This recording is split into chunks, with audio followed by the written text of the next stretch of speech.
கீதம் 34 9, 10, 11. கர்த்தருடைய பரிசுத்தவான்களே, அவருக்கு பயந்திருங்கள். அவருக்கு பயந்தவர்களுக்கு குறைவில்லை. சிங்கக்குட்டிகள் தாழ்ச்சியடைந்து பட்டினியாயிருக்கும். கர்த்தரை தேடியவர்களுக்கோ ஒரு நன்மையும் குறைபடாது. பிள்ளைகளே, வந்து எனக்கு செவி கொடுங்கள். கர்த்தருக்கு பயப்படுதலை உங்களுக்கு போதிப்பேன். பாருங்க, இந்த வார்த்தை எப்படி எழுதியிருக்கு 9ஆம் வசனத்திலேனா, யூ ஹிஸ் காட்லி பீப்புள் அப்படின்னு எழுதியிருக்கு. தமிழில் என்ன எழுதியிருக்கு? பரிசுத்தவான்களே. எல்லாரையும் பார்த்து என்ன சொல்லிட்டார்னா, பரிசுத்தவான்களே அப்படின்னு சொல்லிட்டாரு. யூ ஹிஸ் காட்லி பீப்புள், அவருடைய தேவ பக்தி உள்ள பரிசுத்தவான்களே அப்படின்னு சொல்லிட்டு அப்புறம் என்ன சொல்கிறாருன்னா, ஃபியர் த லார்ட், கர்த்தருக்கு பயப்படுங்கள் அப்படின்னு சொல்கிறாரு. அதுக்கடுத்து என்ன சொல்கிறாருன்னா, for those who fear him will have all they need. கர்த்தருக்கு பயப்படுகிறவர்களுக்கு அவர்களுக்கு என்னெல்லாம் தேவையோ அதையெல்லாம் தேவன் அவர்களுக்கு கொடுப்பார் என்று சொல்கிறார். சொல்லிட்டு அதுக்கடுத்து 10ஆவது வசனத்தில் வாசிக்கிறோம், சிங்கக்குட்டிகள் பசித்து பட்டினியாக இருக்கலாம், ஆனால் கர்த்தரை தேடுகிறவர்களுக்கு ஒரு நன்மையும் குறைபடாது. 11ஆம் வசனத்தில் சொல்கிறாரு, கம் மை சில்ட்ரன், என்னுடைய பிள்ளைகளே வாருங்கள், அண்ட் லிசன் டு மீ, என்னை கவனிங்க, and I will teach you to fear the Lord. கர்த்தருக்கு பயப்படுதுன்னா என்னன்னு நான் உங்களுக்கு போதிக்கிறேன். எடுத்த உடனே என்ன எழுதியிருக்கு அப்படின்னா, கர்த்தருடைய பரிசுத்தவான்களே. இதை நான் இப்படி பார்க்குறேன், நம்முடைய ஸ்டேட்டஸ் என்ன அப்படின்னாக்கோ என்னது? பரிசுத்தவான்கள். ஆனால் அதுக்கு அடுத்து என்ன எழுதியிருக்கு? கர்த்தருக்கு பயப்படுங்கள். அப்படின்னா இது என்னன்னா, நான் இப்படி பார்க்குறேன், ஒரு டாக்டருக்கு ஒருத்தர் படிக்கிறாரு, இன்ஜினியர் படிக்கிறாரு, அல்லது வக்கீல் படிக்கிறார். படித்து டிகிரி வாங்கின உடனே அவருடைய ஸ்டேட்டஸ் என்ன? ஸ்டேட்டஸ் என்ன? Doctor, engineer, advocate. ஏன்னா அவர் ரெஜிஸ்டர் பண்ணியாச்சுன்னா அட்வொகேட் தான். ஆனால் அவங்க ஒரு டாக்டருக்குள்ளதான அல்லது என்ஜினியருக்கு ஒரு கட்டடத்தை எடுத்து கட்டுங்கன்னா, அல்லது ஒரு எலக்ட்ரிக்கல் இதுனா, நான் எலக்ட்ரிக்கல் ட்ரிபிள் இ படித்தவங்ககிட்ட நான் கேட்டிருக்கேன், ஏதாவது ஒரு இதுனாக்க இதை போச்சு நீங்கள் தான் ட்ரிபிள் இ படிச்சிருக்கீங்களே பாருங்கன்னா சிரிப்பாங்க. ஏன்னா அவங்களுடைய ஸ்டேட்டஸ் என்ன? டாக்டர்னா டாக்டர் தான், இன்ஜினியர்னா இன்ஜினியர் தான், வக்கீலானா வக்கீல் தான். That is their status. But are they equipped to do it? அதை செய்யக்கூடிய அளவுக்கு அவங்க தகுதிவான்களாக இருக்காங்களான்னா இல்லை. அப்படி தான் தேவன் நம்மளை அழைத்த உடனேயே எத்தனை பேர் தேவனிடத்தில் விசுவாசம் உள்ளவரார்களோ அத்தனை பேரும் தேவனுடைய பிள்ளைகள் ஆகும்படி தேவன் அவர்களுக்கு என்ன பண்ணிட்டாரு? அனுக்கிரம் பண்ணிட்டார். He has stated, he has granted the status. நம்ம எல்லாருமே இப்போ தேவனுடைய பிள்ளைகள் தான். ஆனால் அதுக்கு அடுத்து என்ன சொல்கிறாருன்னா, நீங்கள் கர்த்தருக்கு பயப்படுங்கள். 2 கொரிந்தியர் 7ஆம் அதிகாரம் 1ஆம் வசனத்தில் எழுதியிருக்கோம், பரிசுத்தமாகுதலை தெய்வ பயத்தோட பூரணப்படுத்த கடவோம். அப்போ நீ தேவனுக்கு எப்போ பயப்பட ஆரம்பிக்கிறியோ அப்போ தான் அவனுடைய தேவ பக்தி அல்லது பரிசுத்தமாகுதல் என்பது பூரணமடையும். டாக்டர்னு சொன்னோடனே, இன்ஜினியர்னு சொன்னோடனே, வக்கீல்னு சொன்னோடனே எப்படி உடனே அதுக்குள்ள தகுதி அவங்களுக்கு வர்றது? ஸ்டேட்டஸ் இருக்கான்னா ஸ்டேட்டஸ் இருக்குது, அது யாரும் இல்லைன்னு சொல்லவே முடியாது. பக்காவாக ரெக்கார்ட் பூர்வமாகவே அவங்களுக்கு யாரும் அவங்கள இல்லைன்னு சொல்ல முடியாது. ஆனால் அதுக்குள்ளதான தகுதி இருக்குதானா? இல்லை. அது கொஞ்சம் கொஞ்சமாக அவங்க அதை லேர்ன் பண்ணிக்கிறாங்க. யார்கிட்டையா ஒரு ஜூனியராக இருந்து அல்லது ப்ராக்டிஸ் பண்ணி கொஞ்சம் கொஞ்சமாக இது பண்ணி கொஞ்ச நாளில் அந்த தகுதி அடைஞ்சிடுறாங்க. அதே மாதிரி தான் எவ்வளோ பேரெல்லாம் தேவனிடத்தில் விசுவாசம் வைத்து தங்கள் ஆண்டவரிடத்தில் ஒப்பு கொடுக்குறாங்களோ அவர் எல்லாரையும் தேவனை தன்னுடைய பிள்ளைகள் ஆகும்படி அதிகாரம் கொடுத்து விட்டார், அந்த ஸ்டேட்டஸ் கொடுத்துட்டார். ஆனால் இப்போ என்ன சொல்கிறாருன்னா, நீ தெய்வ பயத்தோடு கூட நீ பரிசுத்தமாகுதல். ஆண்டவர் சொன்னார், பி ஹோலி ஆஸ் ஐ ஆம் ஹோலி, நான் பரிசுத்தமாக இருக்கிறது போல நீங்கள் என்ன செய்யுங்க, பரிசுத்தராக இருங்கள் அப்படின்னு சொன்னார். அந்த பரிசுத்தராக இருங்கள்னு சொன்ன வார்த்தையை தெய்வ பயத்தோடு தான் பூர்ணமாக முடியும்.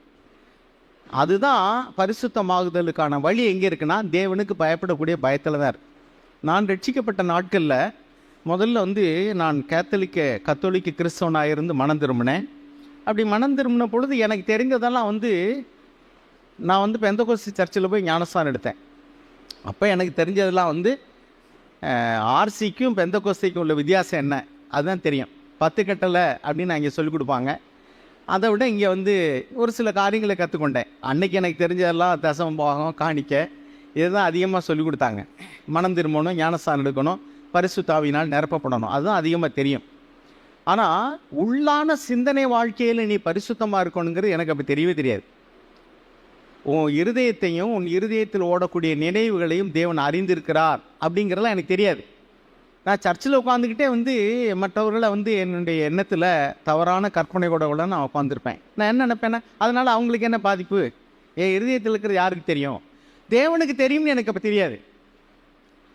ரோமருக்கு எழுதின நிருபம் 2வது அதிகாரம் 16ஆம் வசனத்தை எழுதியிருக்கு, தேவன் நியாயந்திருக்கக்கூடிய நாட்களில், வசனத்தை படித்து பாருங்க, நியாயத்தீர்ப்பு செய்யக்கூடிய நாட்களில் என்ன செய்ய போகிறாராம்? He is going to judge the secret thoughts and motives, intentions. நம்முடைய உள்ளான இருதயத்தில் வெளியரங்கமாக நாம் செய்யக்கூடிய ஒவ்வொரு கிரியைகளுக்கும் உள்நோக்கம் என்ன என்பதை தேவன் அறிந்திருக்கிறார். அந்த அடிப்படையில் தான் அவர் வந்து நம்மை நியாயந்திருக்க போகிறாராம். நாம் வெளியரங்கமாக செய்யக்கூடிய கிரியைகளை வைத்து அல்ல. நம்ம எல்லாரும் இப்போ சர்ச்சில் உட்காந்துருக்கோம். நம்முடைய இங்கே உட்காந்துருக்கிற எல்லாரையும் பார்த்தா, என்னை கேட்டால், அந்த பிரதர்ஸ் கேட்டால் என்ன சொல்லுவாங்க? அவங்கெல்லாம் இப்போ தேவ பக்தி உள்ளவங்க, சபைக்கு வந்திருக்காங்க. ஆனால் தேவன் என்ன செய்கிறார்? நம்முடைய இருதயத்தை பார்க்குறார். எத்தனை பேர் கட்டாயத்தில் வந்திருக்கிறாங்க, எத்தனை பேர் வந்து சரி என்ன தான் நடக்குதுன்னு பார்ப்போமேன்னு வந்திருக்கிறாங்க, எத்தனை பேர் உண்மையாக வந்து தேவனுடைய வார்த்தை கேட்கணும்னு வந்திருக்காங்க. இப்படி தேவன் நம்முடைய இருதயத்தின் உள்நோக்கத்தை பார்க்கிறார். அதை பார்த்து தான் அவர் அங்கீகரிக்கிறார். ரோமர் 2:16 வாசிக்கிறோம்.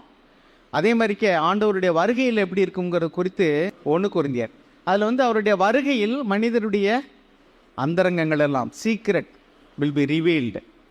மத்தேயு 6 உபவாசம் இருக்கிறது குறித்து, தான தர்மம் பண்ணுறது குறித்து, ஜெபம் பண்ணுறது குறித்து சொல்லும் போதெல்லாம் அந்தரங்கங்களை பார்க்கிற பிதா வெளியரங்கமாய் பலன் அளிப்பார். இங்கே என்ன எழுதியிருக்கு பாருங்க, கர்த்தருக்கு பயப்படுகிறவர்களுக்கு ஒரு நன்மையும் குறைபடாது.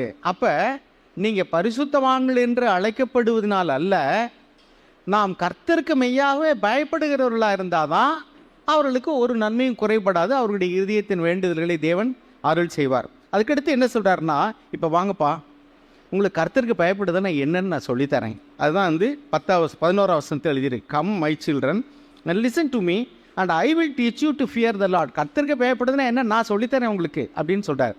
இப்போ அதைத்தான் இன்றைக்கி நமக்கு சொல்லித்தரணும்னு தேவன் விரும்புகிறார்.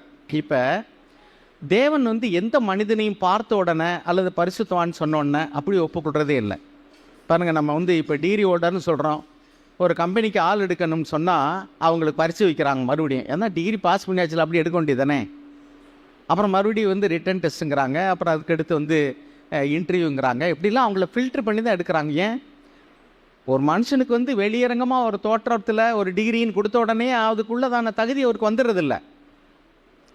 நிறைய பேர் இன்றைக்கி டிகிரி முடிச்சுட்டு வந்தவங்களுக்கு ஒரு கடிதம் எழுதுனா தெரியாது, இங்கிலீஷில் 4 வரி எழுத சொன்னால் தெரியாது. அவங்க பாஸ் பண்ணிட்டாங்கன்னா பாஸ் பண்ணிட்டாங்க. அப்போ என்ன சொல்ல வரேன்னா, அதுக்கு வந்து ப்ராக்டிஸில் தான் கொஞ்சம் கொஞ்சமாக அவங்க கற்றுக்கிடணும். இப்போ பாருங்கள், அந்த தகுதியை நமக்கு உண்டு பண்ணுறதுக்கு தேவன் எப்படிலாம் ட்ரெயின் பண்ணுறார் அப்படின்னா, நாம் வந்து தேவனுக்கு பயப்படக்கூடிய பயம்னா என்னென்னு முதல்ல தெரிஞ்சுக்கணும்.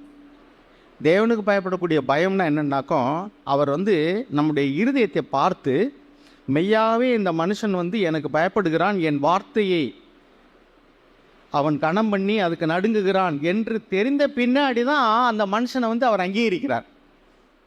பாருங்கள், யோவான் எழுதின சுவிசேஷத்தில் 2வது அதிகாரத்தில் நாம் வந்து 24வது வசனம் நினைக்கிறேன், நிறைய பேர் அவரிடத்தில் விசுவாசம் வைத்தார்கள். இங்கே இருக்கக்கூடிய நாமளும் கூட நிறைய பேர் வந்து தேவனிடத்தில் நம்பிக்கை உள்ளவங்களாக இருக்கிறோம். ஆனால் 25வது வசனம் என்ன வசிருக்கு, 24வது வசனம் என்ன எழுதியிருக்கு? யோவான் 2:24. அப்படி இருந்தும் இயேசு எல்லாரையும் அறிந்திருந்தபடியால் அவர்களை நம்பி இணங்கவில்லை. மேலே என்ன எழுதியிருக்குன்னா, many began to trust in him. அநேகம் பேர் அவரிடத்தில் நம்பிக்கை வைத்தார்கள், விசுவாசம் வைத்தார்கள். ஆனாலும் but Jesus did not trust them because he knew human nature. ஒரு டிரான்ஸ்லேஷன் எழுதியிருக்குனாக்கா, அவருடைய தமிழில் என்ன எழுதியிருக்கு? உள்ளத்தில் இருக்கிறது என்ன, அவனுடைய நோக்கம் என்ன, அதை தெரிந்திருக்கிறபடினால அவர் எல்லாரையும் நம்பி இணங்கவில்லை. எனவே நான் இப்பொழுது உங்களிடத்தில் தேவனுக்கு பயப்படுதுன்னா என்ன, அவர் எப்படி சோதித்து பார்க்குறார், எப்படி விசுவாசம் வந்து நமக்கு இருக்கா இல்லையான்னு தேவன் சோதித்து பார்க்கறது போல் தேவனுக்கு பயப்படக்கூடிய பயம் இருக்கா இல்லையாங்கிறதையும் அவர் சோதித்து பார்த்து தான் அவர் அங்கீகரிக்கிறார் ஒரு மனுஷனை. நான் வேதத்திலிருந்து 3 உதாரணங்கள் உங்களுக்கு காண்பிக்க விரும்புகிறேன். இதெல்லாம் தெரியாத எதுவுமே இல்லை, எல்லாமே நம்ம வந்து வேதத்தில் உள்ள வார்த்தைகள் தான். அதை நம்ம இன்றைக்கி கொஞ்சம் தியானிப்போம். முதலாவதாக ஆபிரகாமை குறித்து நம்ம வந்து முதல்ல எரேமியா 17:9-10 வாசிங்க. எரேமியா 17:9-10. நீதிமொழிகள் 5:21. இந்த 2 வசனத்தை வாசிச்சுட்டு நாம் 3 மனிதர்களை குறித்து நம்ம ஏத்துல பார்ப்போம். எல்லாவற்றை பார்க்கிலும் இருதயமே திருக்குள்ளதும் மகா கேடுள்ளதுமாய் இருக்கிறது. அதை அறியத்தக்கவன் யார்? கர்த்தராகிய நானே ஒவ்வொருவனுக்கும் அவன் அவன் வழிகளுக்கும் செய்கைகளின் பலன்களுக்கும் தக்கதை கொடுக்கும்படிக்கும் இருதயத்தை ஆராய்கிறவரும் உள்ளந்திரியங்களை சோதிக்கிறவருமாயிருக்கிறேன். பாருங்க, இருதயங்களை ஆராய்ந்து அறிகிறவருமா இருக்கிறேன். ஏன்னா அவங்களுக்கு என்ன தேவைன்னு கொடுக்கணும்னா அவங்க இருதயத்தை நான் ஆராய்ந்து அறிகிறேன் அப்படின்னு சொல்றாரு. அதுக்கடுத்து பாருங்க, நீதிமொழிகள் 5:21. மனுஷனுடைய வழிகள் கர்த்தரின் கண்களுக்கு முன்பாக இருக்கிறது. அவனுடைய வழிகள் எல்லாவற்றையும் அவர் சீர்தூக்கி பார்க்கிறார். For the Lord sees clearly what a man does, examining every path he takes. அவன் எடுக்கக்கூடிய ஒவ்வொரு ஸ்டெப்பும் எந்த நோக்கத்தோடு கூட அவன் செய்கிறான் என்பதை அவர் சீர்தூக்கி பார்க்கிறார். எக்ஸாமினிங் அப்படின்னா எக்ஸாமினேஷன்னா பரீட்சைக்கு தான் சொல்லுவோம். அது மாதிரி அவர் சீர்தூக்கி பார்க்கிறாராம். சரி, இப்போ பாருங்க, தேவன் மனிதனுடைய இருதயத்தை பார்த்து அதில் உண்மையிலேயே கடவுளுக்கு பயப்படக்கூடிய பயம் இருக்குதா அவனுக்கு? தேவன் ஒருவர் உண்டு, அவருடைய வார்த்தைகளுக்கு நான் கீழ்ப்படிய வேண்டும். பைபிள் எழுதியிருக்கு, தேவனுக்கு பயந்து என் வார்த்தைக்கு பயந்து நடுங்குகிறவனையே நான் நோக்கி பார்ப்பேன். அப்போ தேவன் இந்த வார்த்தைக்கு அவன் பயப்படுகிறானா அது அப்படின்னு ஒவ்வொரு மணியும் சோதித்து பார்க்கிறார். சும்மா தேவனுடைய பிள்ளைகள் அப்படின்னு சொன்ன உடனேயே நம்மளை அப்படியே அங்கீகரிச்சிறதே இல்லை. அதே மாதிரி தான் பாருங்கள், முதல்ல ஆபிரகாம் பாருங்கள். ஆபிரகாம் ஆதியாகமம் 22ஆம் அதிகாரம் 12ஆம் வசனம். ஆதியாகமம் 22:12. நம்முடைய வாழ்க்கையில் ஒவ்வொரு நாளும் நம்ம செய்யக்கூடிய கிரியைகளிலெல்லாம் தேவன் சீர்தூக்கி பார்த்து கொண்டே இருக்கிறார். நம்முடைய இருதயத்தில் என்ன நோக்கத்தோடு கூட செய்கிறோம், நம்முடைய உள் நோக்கம் என்ன அப்படிங்கிறத அவர் பார்த்துக்கிட்டே இருக்கார். ஆனால் நமக்கு தெரியாது. we ourselves do not know how he is looking into our heart. நம்முடைய இருதயத்துக்குள்ளே நம்ம செய்யக்கூடிய கிரியைகளில் அவர் நம்மளை டெஸ்ட் பண்ணிக்கிட்டு இருக்கார், நமக்கு தெரியாது. பாசிங்க 22:12 ஆதியாகமம். அப்பொழுது அவர், பிள்ளையாண்டான் மேல் உன் கையை போடாதே, அவனுக்கு ஒன்றும் செய்யாதே. நீ அவனை உன் புத்திரன் என்றும் உன் ஏக சுதன் என்றும் பாராமல் எனக்காக ஒப்பு கொடுத்தபடியால் நீ தேவனுக்கு பயப்படுகிறவன் என்று இப்பொழுது அறிந்திருக்கிறேன் என்றார். அவர் சாட்சி கொடுக்குறாரு. யாருக்கு? ஆபிரகாமுக்கு. எப்போ சாட்சி கொடுக்குறாரு? ஒரு டெஸ்ட் வச்சார். அந்த டெஸ்ட்டில் ஆபிரகாம் எப்படி நடந்துக்கிறாருன்னு தெரிஞ்சுக்கிட்டு, அதாவது அவருடைய 100வது வயதில் பிறந்ததான அந்த ஈசாக்கை பலி கொடுக்கும்படி தேவன் சொல்கிறார். இதற்கு அவன் கீழ்ப்படுகிறானா இல்லையா என்று அவர் சோதித்து பார்க்கிறார். நம்ம நினைப்போம் இந்த இடத்துல விசுவாசத்தை சோதிக்கிறார்னு. இல்லை, அங்கே என்ன எழுதியிருக்கு?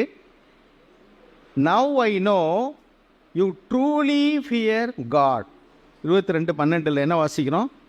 என்னுடைய வேதாமத்தில் எழுதியிருக்கு, do not hurt them in any way, hurt him in any way, for now I know that you truly fear God. You truly fear God. பரிசுத்தவான்கள் என்று சொல்லுகிறவர்களே, நீ உண்மையிலேயே தேவனுக்கு பயப்படுறியா இல்லை வெளியரங்கமாக வார்த்தையில் மட்டும் நீ பயப்படுறியாங்கிறத நான் சோதித்து பார்க்குறேன் அப்படின்னு சொல்கிறார். இந்த இடத்துல எழுதியிருக்கு, தேவன் ஒரு ரிசல்ட் சொல்லிட்டார். போதும்பா, நீ ஒன்றும் அவனை பலி கொடுக்க வேண்டாம், நீ உண்மையிலேயே இப்பொழுது நீ எனக்கு பயப்படுகிறவன் என்பதை நான் அறிந்திருக்கிறேன்னு சொல்லிட்டாரு. இதே வார்த்தையை குறித்து எபிரேயர் 11:17 வாசிங்க. மேலும் விசுவாசத்தினாலே ஆபிரகாம் தான் சோதிக்கப்பட்ட போது ஈசாக்கை பலியாக ஒப்பு கொடுத்தான். ஆபிரகாம் சோதிக்கப்பட்ட பொழுது அப்படின்னு சொல்லி தேவன் சோதித்து பார்த்துருக்காரு. தேவனுக்கு பயப்படுகிறாரா இல்லையா, அவருடைய வார்த்தைக்கு அவர் கீழ்ப்படுகிறாரா இல்லையா என்று சோதித்து பார்த்துக்கிறார். ஆபிரகாமுக்கு தெரியுமா தேவன் சோதிக்கிறதுக்கு தான் அப்படி செய்கிறாருன்னு தெரியாது. உண்மையிலே பலி கொடுக்கும்படி தான் சொல்கிறாருன்னு நினச்சி தான் போனார். ஆனால் இப்போ தேவன் என்ன பார்க்க சொல்கிறாருன்னா, அவர் சோதிக்கப்பட்ட பொழுது அப்படின்னு எபிரேயரில் எழுதியிருக்கு. அப்போ எதை சோதிக்கப்பட்டார்? தேவனுக்கு மெய்யாகவே பயப்படுகிறவன் அல்லது இல்லை என்பதைத்தான் தேவன் அந்த நேரத்தில் சோதித்து பார்த்துருக்கார். ஆனால் ஆபிரகாமுக்கு அது தெரியாது. ஆனால் அந்த டெஸ்ட்டில் என்ன பண்ணிட்டார்? அவர் பாஸ் பண்ணிட்டார். அருமையானவர்களே, ஆபிரகாமை சோதித்த பின்னாடி அவன் மெய்யாகவே தேவனுக்கு பயப்படுகிறவன் என்று ஆபிரகாமை குறித்து தேவன் சாட்சி கொடுத்து விட்டார். இப்படி தான் நம்ம ஒவ்வொருவருடைய வாழ்க்கையிலையும் நம்ம செய்யக்கூடிய ஒவ்வொரு காரியத்திலையும் தேவன் நம்மை சோதித்து பார்க்கிறார். இப்பொழுது யாருமே இல்லை இங்கே. உன்னுடைய நடவடிக்கைகள் எப்படி இருக்கு? நீ பணத்தை கையாளும் பொழுது, உன்னுடைய வேலைக்காரர்களை கையாளும் பொழுது, நீ எதிர்பாலியரோடு பழகும் பொழுது உன்னுடைய உள்ளத்தினுடைய நினைவுகள் எப்படி இருக்கிறது என்பதை தேவன் சோதித்து பார்க்கிறார். அங்கே யாருமே இல்லை, யாருக்குமே தெரியாது. நம்முடைய உள்நோக்கம் என்ன சோதித்து பார்க்குறார். அங்கே உண்மையிலேயே நம்ம கடவுளுக்கு பயந்தவர்களாக இருந்தோம்னா அவர்களுக்கு ஒரு குறைவும் இருக்காது. சிங்கக்குட்டிகள் போன்ற வலிமையானவர்கள் கூட பசித்து பட்டினியாக இருக்க முடியும்.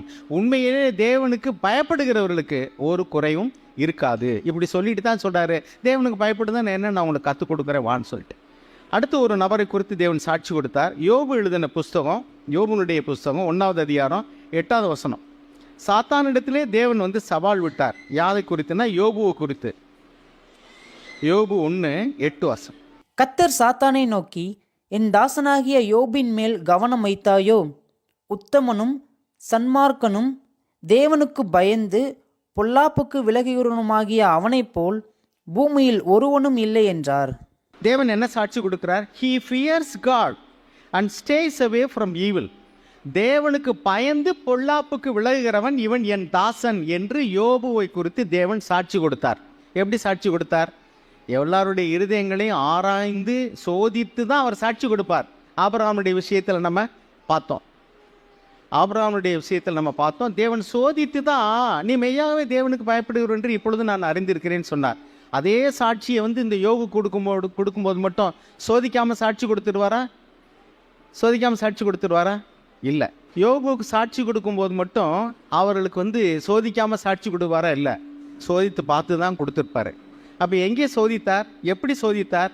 இந்த யோபு தேவனை எப்படி அறிந்திருந்தார் என்பதை நாம் பார்க்கும்போது 31வது அதிகாரம் 4வது வசனம் வாசிங்க. அவர் என் வழிகளை பார்த்து என் நடைகளையெல்லாம் எண்ணுகிறார் அல்லவோ. பாருங்க, யோபு தேவனை குறித்து எப்படி அறிந்திருந்தார் என்றால், சும்மா நான் போய் அவருக்கு முன்னாடி பலி செலுத்தினா காணிக்கை செலுத்தினா தேவன் என்னை அங்கீகரிச்சிருவார்லாம் நினைக்கவே இல்லை. நம்மள இன்னைக்கு நிறைய கிறிஸ்தவர்கள் ஊழியம் செஞ்சால் தேவன் அங்கீகரிப்பார், காணிக்கை கொடுத்தா அங்கீகரிப்பார். இன்னைக்கு நிறைய இடங்கள் அப்படி தான் போதிக்கிறாங்க. அதாவது காணிக்கை கொடுத்துட்டா தேவன் அவர்களை அங்கீகரிச்சிருவார், ஊழியம் செஞ்சால் அங்கீகரிப்பார். இன்னும் அப்படி இல்லை. அவர் யோபு எப்படி அறிந்திருந்தார் பாருங்க. யோபு 31:4 அது வாசிங்க. அவர் என் வழிகளை பார்த்து என் நடைகளையெல்லாம் எண்ணுகிறார் அல்லவோ. அப்போ 31:4 நான் இங்கிலீஷில் வாசிக்கிறேன். Doesn't he see everything I do and every step I take? இங்கிலீஷில் எழுதியிருக்கு. அவரை தேவன் நான் செய்யக்கூடிய எல்லாவற்றையும் பார்க்கிறார் அல்லவா, நான் காலடி எடுத்து வைக்கக்கூடிய ஒவ்வொரு அடியும் அவர் கவனிக்கிறார் அல்லவா அப்படிங்கிற எண்ணம் அவனுக்குள்ள இருந்ததுனால அவன் தேவனுக்கு பயந்து நடந்தான். அப்போ தேவனை பற்றி அறியக்கூடிய ஒரு அறிவு நமக்குள்ளே தெளிவாக இருந்தால் தான் நம்ம உண்மையான தேவ பக்தி உள்ளவங்களாக இருக்க முடியும். நான் சபைக்கு வந்த நாட்களில் எனக்கு வெளிப்படையாக நான் சொன்னேன், சும்மா ஒரு வித்தியாசம்தான் தெரியும், அதுக்கும் இதுக்கு வித்தியாசம் என்ன அப்படின்ட்டு. நம்ம வெவ்வேறு தெய்வ நம்பிக்கை உள்ளவங்களாக இருக்கலாம், வெவ்வேறு சபைக்கு போகிறவங்களாக இருக்கலாம், கிறிஸ்தவங்கன்னு சொல்லியக்கூட. ஆனால் மெய்யான தேவ பக்தினா இதுதான். என்ன? தேவனுக்கு பயப்படுறோமா இல்லையாங்கிறத தேவன் சோதித்து பார்க்கிறார். அப்போ நான் சபைக்கு வந்த நாட்களில் எனக்கு சிந்தனையை தேவன் அறிகிறாங்கிற அறிவு இல்லை. அப்புறம்தான் எனக்கு தேவன் அதை போதித்தார். அந்த வார்த்தையை சபையில் வைத்து எனக்கு போதிக்கும் பொழுது நான் புரிந்து கொண்டேன், ஓ, என்னுடைய சிந்தனையை தேவன் பார்க்கிறார். நான் சபையில் உட்கார்ந்து இருக்கிறனால இல்லையான்னு தேவன் பார்க்கல, என் இருதயம் எங்கே இருக்குன்னு பார்க்குறாரு. அந்த இருதயத்தின் யோசனை என்னன்னு பார்க்குறாரு. நான் ஒருவரை பார்க்கும்போது என்னுடைய இருதயம் எப்படி இருக்குது, பணத்தை கையாளும் போது என் இருதயம் எப்படி இருக்குது, புகழ்ச்சி வரும் பொழுது இகழ்ச்சி வரும்போது என் இருதயம் எப்படி இருக்குது, இதையெல்லாம் தேவன் சோதித்து அறிகிறார். அப்படி பார்த்து தான் தேவன் நம்முடைய தேவ பக்தி உள்ளவங்களா இல்லையா அங்கிறத அறிந்து கொள்றார். இப்போ 4வது வசனத்தில் அவருக்கு தேவனை குறித்து ஒரு தெளிவான அறிவு இருக்கிறது. இப்பொழுது என்னன்னா, தேவன் நான் செய்கிற எல்லாவற்றையும் பார்க்கிறார். இப்போ பாருங்க, அந்த 5வது வசனத்தில் என்ன சொல்றாரு? நான் இப்போ என்ன சொல்றேன்னா, யோபுவை குறித்து தேவன் அந்த 1வது அதிகாரம் 8வது வசனத்தில் தேவனுக்கு பயந்து பொல்லாப்புக்கு விலகுகிறவன் என் தாசன் என்று சாட்சி கொடுத்தார் என்றால், சோதிக்காம கொடுக்கல, அவர் சோதித்து பார்த்து தான் கொடுத்தாரு. அவர் எந்தெந்த காரியத்தைகளெல்லாம் சோதித்தார் என்றால் இங்கே யோபு சொல்கிற அட்டவணையில் ரொம்ப தெளிவாக தெரியுது தேவனுக்கு பயந்தவர்கள் எப்படி இருப்பார்கள். இப்போ முதலாவது தேவனை பற்றிய அறிவு என்னன்னு நம்ம பார்த்தோம். 2வது 5வது வசனம், நான் மாயையிலே நடந்தேனோ, என் கால் கபடு செய்ய தீவிரித்ததோ என்று. ஆங்கிலத்தில் எழுதியிருக்கு, have I light to anyone, நான் யாரிடத்திலாவது பொய் சொல்லியிருக்கிறேனா, ஆர் டிசீவ்டு எனிஒன், யாரையாவது ஏமாற்றி இருக்கிறேனா, இப்படி தேவன் என்னை பார்க்கிறார் என்று உணர்ந்திருந்தான். அதனால தான் யாரை ஏமாற்றுறதுக்கு மனசில் இடம் கொடுக்கவே இல்லை. காரணம் என்னென்னா, தேவன் என்னை பார்த்துட்டு இருக்கார். நான் எப்படி ஒருத்தரை ஏமாற்ற முடியும்? வாங்கல் கொடுக்கறதில்ல, அல்லது வார்த்தையில் ஒரு பொருளை விற்கிறீங்க வாங்குறீங்க, எவ்வளவோ பொய் சொல்கிறாங்க. நிறைய இன்றைக்கி பிஸ்னஸில் ப்ரோக்கர்ஸ்லாம் பார்த்தீங்கன்னா நிறைய பொய் சொல்லுவாங்க, ஏமாற்றுவாங்க. காரணம் என்னென்னா அவருடைய முதலீடே அதுதான் பெரும்பகுதி. அதுவும் இந்த லேண்ட் புரோக்கர்ஸ்லாம் பார்த்தீங்கன்னாக்கும் ரொம்ப அவங்க அப்பட்டமாக தெரியும். நான் பிஸ்னஸில் உள்ளவங்கள பார்த்துருக்குறேன். அவங்க ஒரு வேலை கொடுத்துருப்பாங்க, அந்த வேலை நடந்திருக்காது. அவங்க யாராவது ஃபோன் பண்ணுவாங்க, இன்னும் வேலையவே எடுத்துருக்க மாட்டாங்க, சொல்லுவாங்க இந்த அவ்வளோதான் இன்னும் கொஞ்சம் நேரத்தில் முடிஞ்சிருப்பாங்க. அது பொய்ன்னு அவங்களுக்கு தெரியும். இன்னும் கொஞ்ச நேரத்தில் முடியாதுங்கிறது தெரியும். இது தெரிஞ்சு அவங்க சொல்லுவாங்க. அதை தான் அவங்க திறமையாக கையாளுறதான் நினைப்பாங்க. ஏன்னா உலகம் இன்னைக்கு வந்து பொய்யையும் தந்திரங்களையும் தான் இன்னைக்கு வந்து திறமைன்னு சொல்லுது. ஆனால் தேவன் இதையெல்லாம் வந்து அப்படி பார்க்கல. அவர் வந்து பாவமாக பார்க்கிறார் என்று இந்த யோபு அறிந்திருந்தான். அவன் எப்படி அறிந்திருக்கான்னு தேவன் அறிந்திருந்தார். இதுதான் காரியம். அதுக்கடுத்து பாருங்க 7வது வசனம். என் நடைகள் வழியை விட்டு விலகினதும் என் இருதயம் என் கண்களை பின்தொடர்ந்ததும் ஏதாகிலும் ஒரு மாசு என் கையில் ஒட்டி கொண்டதும் உண்டானால். பாருங்க, இந்த வார்த்தையெல்லாம் வாசிக்கும் போது எனக்கு ஆச்சரியமா இருக்கும். பழைய ஏற்பாட்டின் காலத்தில் மோசையின் மூலமாக கொடுத்த கட்டளை என்னன்னா, பொய் சாட்சி சொல்லாதிருப்பாயாக. பொய் சொல்லாதேன்னு கிடையாது. அதே மாதிரிக்கே விபச்சாரம் செய்யாதிருப்பாயாக. இதுதான் பழைய ஏற்பாடு. புதிய ஏற்பாட்டில் இயேசு ஆண்டவர் சொன்னது என்னன்னா, ஆமான்னா ஆமான்னு சொல்லு, இல்லைன்னா இல்லைன்னு சொல்லு, இதற்கு மிஞ்சினது தீமையினால் உண்டானது அப்படின்னு சொன்னார். அதே மாதிரிக்கே ஒரு ஸ்திரீயை இச்சையோடு பார்க்கிற எவனும் தன் இருதயத்தில் விபச்சாரம் செய்தாயிற்று. பாருங்க, இந்த யோபு வாழ்ந்த நாட்களில் நியாயப்பிரமாணம் கிடையாது, மோசே கிடையாது, தீர்க்கதரிசிகள் கிடையாது, இயேசு ஆண்டவரும் கிடையாது, சுவிசேஷம் கிடையாது, பைபிள் கிடையாது, இது மாதிரி கூட்டம் கிடையாது, ஞாயிறு ஆராதனைகளும் கிடையாது. இந்த மனுஷன் வாழ்ந்த காலம் எதுனாக்கும் ஆதாமுக்கு பிந்தின காலம். ஆனால் இந்த வேதத்திலேயே வந்து பழைய ஏற்பாட்டு உள்ள முதல் புஸ்தகம், முதல் எழுதப்பட்ட புஸ்தகம் இந்த யோபு தான். அந்த காலத்தில் நியாயப்பிரமாணம் இல்லாமல், தீர்க்கதரிசிகள் இல்லாமல், எந்த போதனையும் இல்லாமல் இந்த மனிதன் வந்து தேவனுக்கு பயந்து இருக்கிறார். அப்படின்னா அந்த காலத்திலையும் சரி, இந்த காலத்திலையும் சரி, வருங்காலத்திலையும் சரி, தேவன் மாறாதவர்.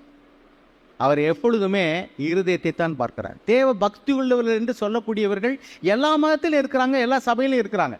ஆனால் எல்லாரையும் நம்பி தேவன் இணங்குவதே இல்லை. ஏனென்றால் அவர் இருதயங்களை அறிந்திருக்கிறார். அப்போ நிறைய பேர் வந்து எனக்கு இது கிடைக்கல, அது கிடைக்கல, என் ஜெபத்துக்கு பதில் தரல.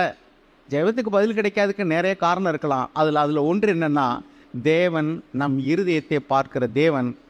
அந்த இருதயத்தில் உண்மை இல்லை, தேவனுக்கு பயப்படக்கூடிய பயம் இல்லை, இவனுடைய பக்தி எல்லாம் வெளி வேஷம். அவனுக்கு செவி கொடுக்கவே மாட்டார். அவங்க எவ்வளோ ஊழியம் செஞ்சார். மத்தேயு 7:21 வாசிக்கிறோம். நாங்கள் தீர்க்க தரிசனம் சொன்னோம் அல்லவா, உம்முடைய நாமத்தினால அற்புதங்களை செய்தோம் அல்லவா, பிசாசுகளை துரத்தினோம் அல்லவா. அவ்வளோன்னு சொல்கிறாங்க. ஆண்டவர் சொல்கிறார், நான் உங்களை அறியேன், அக்கிரம செய்யக்காரரே என்னை விட்டு அகன்று போங்க.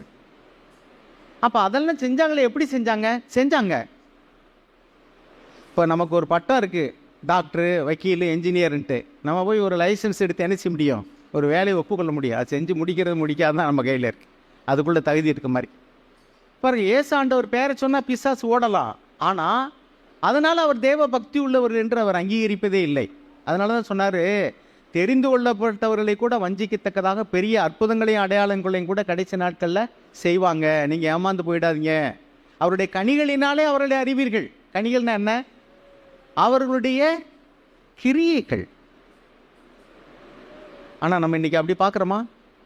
அற்புதங்களை பார்க்குறோம், அடையாளங்களை பார்க்குறோம், வெளியரங்கமாக இயேசு நாமத்தினாலே நடக்குதுன்னு சொல்கிறோம். அந்த இயேசு தான் சொல்கிறாரு, என்னுடைய நாமத்தினாலே அநேக அற்புதங்களை செய்வார்கள், பிசாசுகளை துரத்துவார்கள், வியாதியஸ்தலை சுகமாக்குவார்கள், சுவிசேஷம் அறிவிப்பார்கள், தீர்க்கதரிசனம் சொல்வார்கள். ஆனால் நம்பாதீங்க.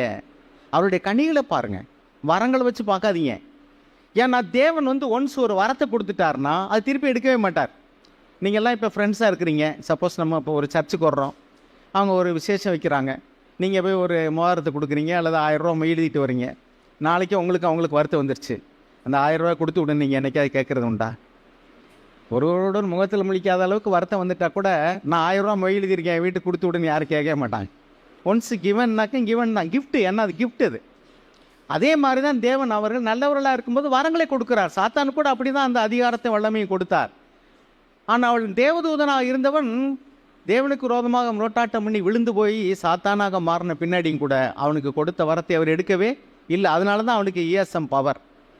என்ன வேறுமானவர்களே, வரத்தினால பார்க்கக்கூடாது, கனிகள்னால பார்க்கணும். சரி, இங்கே பார்க்குறோம். நான் இப்போ சொல்ல வந்தேன், இந்த யோபு இச்சையை குறித்து எவ்வளோ விளக்கம் சொல்கிறாரு பாருங்க.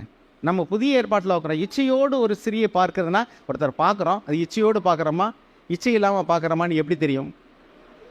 இச்சையோடு பார்க்குறோமா, இச்சை இல்லாமல் பார்க்குறோம். நம்ம மனுஷர்கிட்ட ஈஸியாக சமாளிச்சிடலாம். நான் விளையாட்டாக சொல்லுவேன்று, ஒரு ஃபேமிலியாக ஒருத்தர் போயிட்டு இருந்தாராம். ரோட்டில் போகும்போது எதிர் சைடில் சில பெண்கள் வந்துட்டு இருந்தாங்களாம். அவர் அந்த பக்கமே பார்த்துட்டு இருந்தாராம். மனைவி சொன்னார், நான் இங்கே இருக்கிறேன், அங்கே என்ன பார்வைன்னாங்களாம். உன் தம்பிக்கு பொண்ணு பார்த்தேன்டின்னு சொன்னாராம். மனைவியை சமாளிச்சிடலாம், தேவனை சமாளிக்க முடியுமா? ஏன்னா அவருடைய இருதயத்தை அறிந்திருக்கிற தேவனுக்கு முன்பாக இதெல்லாம் எடுபடாது. அவர் எந்த நோக்கத்தை கொடுக்க பாருங்க. இந்த யோபுவுக்கு அந்த பயம் இருந்திருக்கு பாருங்க. அவர் என்ன விளக்கம் கொடுக்குறாரு பாருங்க. If my heart has lusted for what my eyes have seen or if I am guilty of any other sin. பாருங்க, அப்படின்னா என்ன அர்த்தம்னா, இச்சையோடு பார்க்கறதுன்னா என்ன அர்த்தம்னா, என் கண்கள் பார்க்கிறேன் அல்லவா, அந்த காட்சிக்கு பின்னாடி என் இருதயத்தின் நினைவுகள் போய்கொண்டிருந்தால் அது இச்சையோடு பார்க்கறது. எவ்வளோ பெரிய விளக்கத்தை அந்த காலத்தில் சொல்லியிருக்கார் பாரு. இச்சையோடு பார்க்குறதுனா என்ன? நிறைய பேர் பார்க்குறோம், நம்ம பார்க்குறதே பாவம் கிடையாது. ஆண்கள் பெண்களை பார்க்குறாங்க, பெண்கள் ஆண்களை பார்க்குறாங்க, அதெல்லாம் பாவம்னு சொல்ல முடியாது. அப்போ இச்சையோடு பார்க்குறது பாவம், அது விபச்சாரம் செய்வதற்கு ஒப்பான பாவம் அப்படின்னு புதிய ஏற்பாட்டில் இயேசு ஆண்டவர் சொன்னார். அதுக்கு என்ன அர்த்தம் அப்படின்னா, நான் என் கண்கள் உன்னை பார்த்த பின்னாடி என் இருதயம் அதுக்கு பின்னாடி போச்சுன்னா அப்படின்னா என்ன அர்த்தம்? என் நினைவுகளில் நான் அதை திரும்ப திரும்ப அசை போட்டால் என்ன அர்த்தம்? I have seen with lust, நான் இச்சையோடு பார்த்தேன். இப்படி அந்த மனிதனுக்கு அந்த காலத்திலே தேவன் ஒரு ஞானத்தை கொடுத்துருக்காரு பாருங்க. அப்போ பாருங்க, தேவன் இப்படி தேவனை அவன் அறிந்திருந்தபடியினால் அவன் அப்பளுக்கில்லாத ஒரு பரிசுத்தவனாக இருந்தான். தேவன் சாட்சி கொடுக்கிறார், இவன் தேவனுக்கு பயந்தவன், பொல்லாப்புக்கு விலகுகிறவன். தேவனுக்கு பயந்தவர்கள் தான் பொல்லாப்புக்கு பயப்பட முடியும். தேவனை இப்படி அறிந்து கொண்டவர்கள் தான் தேவனுக்கு பயப்பட முடியும். தேவன் யாரு? அவர் ஒரு பொம்மையை போல, ஒரு சிலையை போல, ஒரு படத்தை போல, ஒரு உருவத்தை போல வச்சுருந்தா அந்த இடத்துல தான் பார்க்க முடியும். இன்றைக்கும் பாருங்கள், நிறைய ஜனங்கள் வந்து ஒரு ஆலயம் அப்படின்னு சொன்னால், அது கோயிலோ ஆலயமோ எந்த இடமோ சர்ச்சோ, அங்கே வந்து தப்பு பண்ண மாட்டாங்க. அங்கே வச்சு இப்போ இந்த இடத்துல வச்சு யாராவது குடிப்பீங்களா? சிகரெட் குடிப்போமா? அது கூட யோசிக்க மாட்டான். சில பேர் செருப்பு கூட வெளியில் கழட்டி போட்டு வரும், ஏன்னா இது பரிசுத்தமான இடம்னு. ஆனால் உண்மை என்னென்ன, தேவன் அப்படி பார்க்குறது கிடையாது. தேவன் என்ன பார்க்குறாருன்னா, அந்த மனுஷனுடைய இருதயம் எப்படி இருக்குன்னு பார்க்குறாரு. அவங்க ஏன் அந்த இடத்த மட்டும் ஒரு விக்கிரகத்தை வச்சுருந்தா அந்த இடத்த வந்து பரிசுத்தமான இடமா பார்க்குறாங்க? அந்த இடத்துல தப்பு பண்ண மாட்டாங்க, அந்த இடத்துல குடிக்க மாட்டாங்க, சண்டை போட மாட்டாங்க, ஒழுக்கக்கேடாக நடக்க மாட்டாங்க. அங்கேயே போய் திருடிட்டு வர்றவங்க கூட இருக்கிறாங்க, அது வேறு விஷயம். கோயிலே திருடுறவங்க அங்கேயே சாமியை கும்பிட்டுட்டு கூட ஒரு தேங்காயை உடைச்சிட்டு திருடிட்டு வந்துடுவாங்க. அப்படி ஆட்கள் இருக்கிறாங்க, நான் அவங்கள சொல்லலை. பெரும்பாலும் அப்படி செய்ய மாட்டாங்க. ஏன்னா அங்கே தேவன் பார்க்குறாருன்னு. அவங்களுடைய சாமியினுடைய பவர் என்னென்னா, கொஞ்சம் தூரம் கிட்ட பார்வை உள்ள சாமி அது. ஆனால் வேதத்தில் என்ன எழுதியிருக்கு? தேவன் சமீபத்துக்கு மாத்திரமா தேவன், நான் தூரத்திற்கும் தேவன் அல்லவா. அப்படின்னா இங்கே மட்டும் நான் பார்க்கலப்பா, இந்த இடத்துல நீங்கள் கூடி வந்து ஆராய்க்கிற இடத்துல, அல்லது கோயில், அல்லது வந்து ஆலயம்னு வழிபடுறிய அந்த இடத்துல மட்டும் நான் பார்க்கல. நீ வீட்டில், நீ ரோட்டில், நீ பாத்ரூமில், பெட்ரூமில், அல்லது யாரும் பார்க்காத ஒரு தூர தேசத்தில் நீ என்ன பண்ணிக்கிட்டு இருக்காங்கிறத நான் பார்த்துக்கிட்டு தான் இருக்கிறேன். இந்த உணர்வு நமக்கு வந்துச்சுன்னு சொன்னால், அப்போ தான் the fear of the God is beginning of wisdom. இந்த ஞானம் என்னைக்கு ஒரு மனுஷனுக்கு வருதோ அப்போ தான் அவனுக்குள்ள ஞானம் ஆரம்பிச்சிருக்குன்னு அர்த்தம். இதுதான் உண்மையான பக்தி. சரி, இப்போ 1வது வசனத்தை வாசிங்க. என் கண்களோடு உடன்படிக்கை பண்ணின நான் ஒரு கன்னிகையின் மேல் நினைவாயிருப்பது எப்படி? என் கண்களோடு கூட நான் ஒரு உடன்படிக்கை பண்ணியிருக்கிறேன், இனிமேல் ஒரு கன்னிகையின் மேலே நான் நோக்கமாக இருக்க மாட்டேன். பாருங்க, இதே தான் ஒரு பெண் பிள்ளையாக இருந்தால் இப்படி தான் சொல்லணும். நான் என் கண்களோடு உடன்படிக்கை பண்ணியிருக்கிறேன், கர்த்தர் என்னுடைய இருதயத்தின் நினைவுகளை அறிந்திருக்கிறார். ஒரு ஆண்மகனை பார்க்கும் பொழுது நான் என்ன நோக்கத்தோடு கூட பார்க்கிறேன் என்பதை தேவன் அறிந்திருக்கிறார். அதனால் நான் யாரையும் இச்சையோடு பார்க்க மாட்டேன். அப்படியே நான் தவறிட்டாலும் உடனே நான் தெய்வ பயத்தோடு கூட மனம் திரும்புவேன். ஆண்டவரே, நான் உமக்கு முன்பாக நான் பாவம் செஞ்சுட்டேன், மனிதர்களுக்கு முன்பாக நான் யோகியன் என்று பெயர் எடுத்திருக்கிறேன். தேவ ஜனம், கர்த்தருடைய ஜனம், பரிசுத்தவான்கள் என்று பெயர் எடுத்திருக்கலாம். நம்ம பைபிளை தூக்கிட்டு போனோம்னா பாருங்கள், நம்ம ஊர்களெல்லாம் வந்து தர்மம் எடுக்கிறாங்கல்ல, தர்மம் வாங்குறவங்க, அவங்க காவி உடையை எடுத்துகிட்டு உடுத்திக்கிட்டு திருவோடு எடுத்துகிட்டு போனாங்கன்னா போதும், கூப்பிட்றவங்க எப்படி கூப்பிடுவாங்க? எப்படி கூப்பிடுவாங்க? சாமின்னு. சாமின்னு பேர் வாங்குறதுக்கு ஒரு காவி உடையும் ஒரு திருவோடும் போதும். ஆனால் அவங்க சாமி ஆயிடுவாங்களா? உள்ளத்தில் அவங்களுக்கு பற்று இல்லாமல் இருக்கிறாங்களா? கடவுளுக்கு பயந்த பயம் அவங்களுக்கு இருக்கா? இல்லை. ஆனால் தேவன் அவங்கள பார்த்து சாமி அப்படின்னு சொல்லுவாரா? அல்ல குட்டி சாமின்னு சொல்லுவாரா? நான் சாமிப்பா, நீ குட்டி சாமின்னு சொல்லுவாரா? சொல்ல மாட்டார். ஏன்னா அவர் இருதயத்தை அறிந்திருக்கிறார். அவர்களில் எத்தனை பேர் திருடர்களாக இருக்கிறாங்க, பொருளாசைக்காரர்களாக இருக்கிறாங்க? தேவன் இருதயத்தை பார்க்கிறார். அதனால் உண்மையான தெய்வ பக்தி உள்ளவங்களாக இருந்தால், நான் வணங்கும் தெய்வம் என் உள்ளத்தை ஆராய்ந்து அறிகிற தேவன், என் இருதயத்தின் நினைவுகளை அறிகிற தேவன். என் கண்கள் ஒரு இடத்துக்கு போகும் பொழுது எனக்குள்ள ஆவியானவர் பேசியிருக்காரு. அங்கே என்ன பார்வை, உன் காலுக்கு இங்கே என்ன வேலை, இந்த இடத்துல ஏன் நீ இவ்வளோ நேரம் செலவழிக்கிற, ஏன் இந்த காட்சி இவ்வளோ நேரம் பார்த்துக்கிட்டு இருக்க, ஏன் இதை பற்றி நீ யோசிச்சுக்கிட்டு இருக்க, இப்படியெல்லாம் ஆவியானவர் நமக்குள்ளே பேசிக்கிட்டே இருப்பார். ஏன்னா தேவன் ஆவியாக இருக்கிறார். அந்த ஆவியாக இருக்கிற தேவன் நம் உள்ளத்துக்குள்ளே வருகிறார். உள்ளத்துக்குள்ளே டார்ச் லைட் அடித்து ஒரு இருட்டு வீட்டுக்குள்ளே காமிக்கிறது போல் ஒவ்வொரு அறையாக நம் உள்ளத்தின் உள்ள யோசனைகளையும் எண்ணங்களையும் வெளிப்படுத்துகிறார். எ பவர்ஃபுல் டார்ச். எவ்வளோக்கெவ்வளோ தேவ ஆவியானவர் வலிமையாக நமக்குள்ளே இடைப்படுகிறாரோ அவ்வளவு அதிகமாக வெளிச்சம் பிரகாசிக்கும். இந்த வீட்டில் இந்த ஹாலில் இத்தனை லைட் போட்டிருக்கோம். இதில் ஒரு லைட்டு மட்டும் போட்டோம்னா கொஞ்சம் பவர் டிம்மாக இருக்கும். இன்னும் 2 லைட்டை போடுங்க, ஆனால் ஃபோக்கஸ் லைட்டை போடுங்க, பவர்ஃபுல் லைட்டை போடுங்க, இன்னும் ரொம்ப பளிச்சுன்னு இருக்கும். ஒரு தூரத்தில் இங்கேருந்து அந்த இடத்துல ஒரு எறும்பு போனால் கூட தெரியும். அப்படி தான் தேவ ஆவியில் நிரம்ப தேவ ஆவியானவர் நமக்குள்ளே வந்து வெளிச்சத்தை பிரகாசிக்க பண்ணும்போது, தேவனுடைய வெளிச்சத்தை பிரகாசிக்க பண்ணும்போது நம் இருதயத்தினுடைய ஒரு சின்ன சின்ன அசுசிகளை கூட தேவன் நமக்கு பெருசாக வெளிப்படுத்துவார். ஐயோ நான் இப்படி சொல்லிட்டேனே. சின்ன பிள்ளைகள் கூட பார்த்துருக்கேன். சில பிள்ளைகள் வந்து ஒன்றுக்கும் இல்லாததுக்கெலாம் வந்து சாரிம்பாங்க. எனக்கு ஒரு பேர குழந்தை இருக்கான். திடீர்னு ஓடியாந்து வந்து, தாத்தா நான் அப்படி சொல்லிட்டேன், சாரி, உங்கள் மேலே இடிச்சிட்டேன், சாரி அப்படிம்பான். எனக்கே சிரிப்பாக இருக்கும். ஏன்னா அந்த பிள்ளைகளுக்கு வந்து அவருடைய இருதயத்தில் இப்பொழுது வந்து நான் இப்படி செய்து தவறு என்ற உணர்வு வருகிறது. ஆச்சரியமாக இருக்குது. சின்ன பிள்ளைகளுக்கு அப்படி ஒரு உணர்வு எப்படி வந்துச்சு? நான் சொல்லுவேன், செய்யாமல் இருக்கணும், ஓயாமல் செஞ்சுட்டு வந்துட்டு சாரின்னு சொல்கிறது இல்லைன்னு சொல்லுவேன். ஆனால் நம்ம அப்படி செய்யாமல் இருக்கிறதுக்கு பிரயாசப்படுறோமா? அப்படி செஞ்சிட்டோம்னு சொன்னால் அதுக்கு பின்னாடியாவது நமக்குள்ளே வந்து துக்கம் வருதா? ஐயோ நான் இப்படி செஞ்சுட்டேனே, நான் அப்படி பேசியிருக்கக்கூடாது, இப்படி நான் அப்படி செஞ்சுருக்கக்கூடாது. தேவ ஆவியானவர் நமக்குள்ளே இருந்துச்சுன்னா அந்த வெளிச்சத்தை நமக்கு தருவார். நீ கண்களோடு கூட ஒரு உடன்படிக்கை பண்ணினாயே, இப்பொழுதும் உன் கண்ணுனால எப்படி நீ அங்கே போகுது இங்கே போகுது?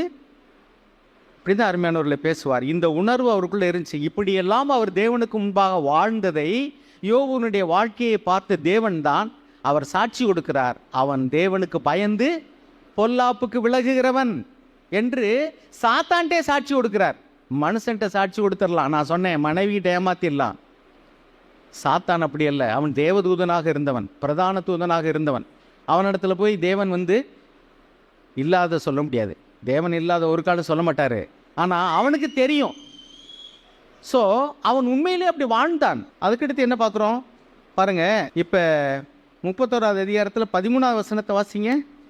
என் வேலைக்காரனானாலும் என் வேலைக்காரியானாலும் என்னோடு வழக்காடும் போது அவர்கள் நியாயத்தை நான் அசட்டை பண்ணியிருந்தால். தேவ பக்தியில் ஒரு மனுஷனுக்கு கீழே வேலைக்காரர்கள் இருக்கிறாங்க. ஒருவேளை ஆஃபீஸில் ஆஃபீஸர்ஸாக இருப்பாங்க, அவங்களுக்கு கீழே எம்ப்ளாயீஸ் இருப்பாங்க, அல்லது முதலாளி அவங்க கீழே வேலைக்காரங்க இருப்பாங்க, அல்லது நம்ம வீட்டில் கூட வேலைக்கு ஆட்கள் வச்சுருக்கலாம். அவங்கள்ட்ட நம்ம எப்படி நடக்கிறோம்?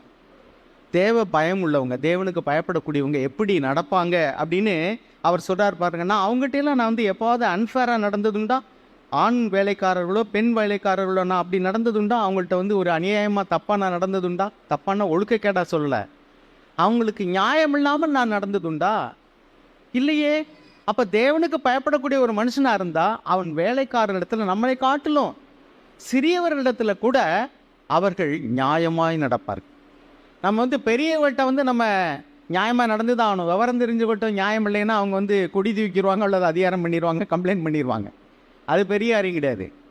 ஆனால் நமக்கு கீழே அதிகாரத்திற்கு கீழ்ப்பட்டவர்கள், வாய் பேச முடியாதவர்கள், அவர்கள் வழக்காட முடியாதவர்கள், நியாயம் விசாரிக்க முடியாதவர்கள், அவரிடத்துல கூட நான் நியாயமாய் நடந்திருக்கிறேன்.